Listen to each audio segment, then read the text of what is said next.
Bonjour, j'espère que tu te portes bien. Au fait, ici, nous allons continuer avec une nouvelle notion. Pour que je vais d'abord essayer de faire ceci, sinon la musique là risque de nous déranger. C'est pourquoi c'est la nuit je préfère faire mes cours. Voilà, depuis hier, je suis en train de vivre des complications. Tu vois, les vidéos que j'ai faites hier, WhatsApp a encore supprimé et moi-même, j'ai fait mise à jour de mon téléphone. J'ai supprimé certaines dedans sans savoir, donc j'espère que je suis en retard. Mais j'espère que je vais envoyer ces vidéos que je suis en train de faire là tout à l'heure. Je vais t'envoyer ça. Sincèrement, ce n'est pas facile. C'est pas facile. Ici, au fait, les notions de tableau. D'abord, il faut que je vais te notifier. On a déjà dépassé. Dès que nous avons vu les boucles, c'est fini quoi. C'est le niveau débutant qui s'arrête là. Le reste là, c'est le niveau intermédiaire qui commence en même temps. Donc, il faut commencer par te mettre au sérieux. Il faut commencer par travailler dur. C'est-à-dire, tu as déjà presque toutes les notions quoi. Tu peux déjà commencer par créer de petits codes, ainsi de suite. Donc, il ne faut plus m'attendre. Tu n'es plus un débutant. Tu connais déjà les notions de variables, boucles, la programmation, l'algorithme s'arrête là quoi. Afficher et enregistrer au clavier ce que l'utilisateur a saisi avec les scanners. Donc, c'est tout le reste là, c'est les augmentations quoi.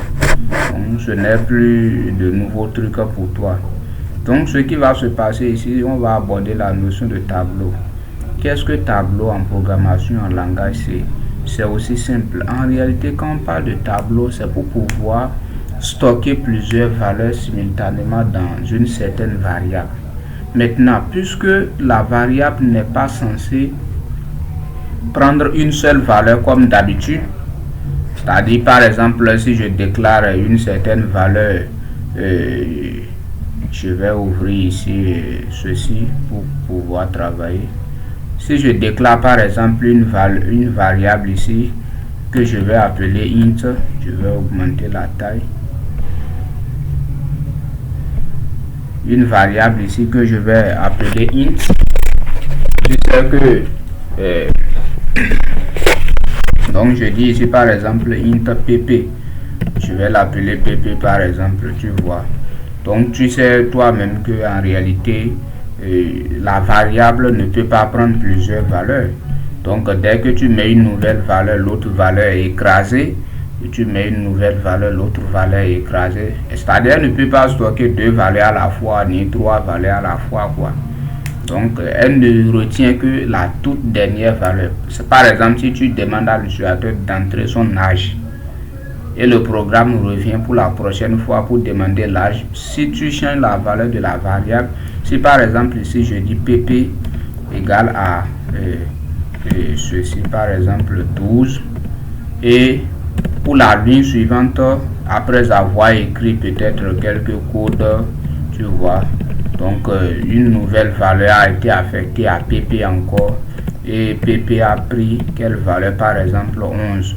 Donc la valeur qui était 12 ici pour les lignes précédentes du programme, elle est totalement écrasée. Et maintenant, désormais, la nouvelle valeur de pp c'est quoi? C'est 11. Donc c'est comme ça que fonctionnent les variables. Une variable ne peut pas prendre son ancienne valeur et travailler, tu vois, non. Donc elle écrase l'ancienne valeur. Dès que tu lui donnes une nouvelle valeur, l'ancienne valeur est écrasée. Maintenant, comment stocker plusieurs valeurs dans une variable? C'est pourquoi la notion de tableau a intervenu. Donc, pour déclarer un tableau, c'est comme déclarer une variable. Tu vois, c'est la même chose parce que les tableaux sont censés stocker les types quoi. Il peut avoir ça, il peut s'agir de tableau d'entier, il peut s'agir de tableau de flottant, tableau de caractère avec le type child, avec tableau de unsigned. Donc tu connais déjà les types. Donc pour déclarer un tableau, c'est comme si tu veux déclarer une variable. Maintenant la différence c'est quoi? Il faut regarder ici, il faut lire tes cours, il faut commencer par lire ton document correctement. Tu vois, je suis à quelle page par exemple ici? Je suis à la page ils n'ont pas notifié. Bon, ce qui est sûr, je suis au niveau du chapitre 9, tableau. Ça peut aller, donc c'est ce chapitre-là que tu vas lire aujourd'hui. Tu dois apprendre tout. Moi, je ne peux pas me permettre de lire tout ça là. Ça, c'est... Sinon, les vidéos seront très longues. Donc, pour déclarer une variable ici, c'est comme un tableau plutôt, c'est comme une variable. Donc, tu donnes le type de données que le tableau va stocker. Et tu connais déjà les différents types, le type int, le type float, ainsi de suite. Après ça, tu donnes le nom à ton tableau. Ça peut aller. Jusque-là, il n'y a pas de problème. Celui qui s'est déclaré variable jusque-là, il est encore avec nous, il est à jour. Ça peut aller. Maintenant, la différence pour montrer que c'est un tableau, qu'est-ce qu'il faut ajouter? C'est ça ici. Il faut ouvrir crochet. Ça peut aller. Dans le crochet là, tu mets la taille du tableau, c'est-à-dire le nombre d'éléments que le tableau est censé prendre. Le nombre maximum. Ça peut aller. Regarde par exemple ici. On a déclaré quoi? On a déclaré un tableau qu'on a nommé T. Tu vois. Et le tableau va censé prendre combien d'éléments? 4 éléments. Maintenant, il prend quel type d'élément? Le type int. Donc, c'est comme ça on déclare un tableau. C'est aussi simple. C'est comme variable que tu veux déclarer. À la différence que tu précises ici avec crochet fermé ouvert. Et tu mets la taille du tableau pour différencier que désormais c'est un tableau, ce n'est pas une variable. Tu vois, donc c'est aussi simple que ça. Ça veut dire quoi? Je peux par exemple déclarer, un tableau, tu vois.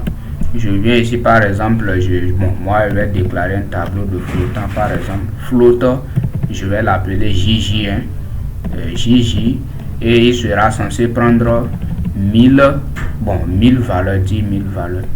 Donc 10 000 flottants quoi. C'est ça. Bon, je vais déclarer un autre tableau flottant que je vais appeler KK en majuscule. Et il sera censé prendre combien? Bon, je vais juste stocker 3 flottants avec le tableau KK. Donc voici comment on déclare un tableau. Ce n'est pas quelque chose de difficile. Celui qui s'est déclaré variable, il peut déclarer tableau. Parce que pour ouvrir crochet fermé, mettre valeur dedans, ça c'est rien. Tout le monde peut le faire. Donc c'est pourquoi je te dis, tu as déjà les notions essentielles pour te débrouiller toi-même en réalité en programmation quoi. Ce qui est compliqué là, j'ai déjà fini avec toi. Donc il faut prendre soin des vidéos précédentes là et comprendre ça. Dès que tu vas repasser sur les vidéos précédentes, tu vas remarquer que c'était de l'amusement. Ça peut aller. Donc c'est comme ça. À force de retourner en arrière, tu comprends mieux les choses et c'est fini. Donc pour cette vidéo, on va s'arrêter là. Comment déclarer une variable? C'est ça, on a appris et c'est simple.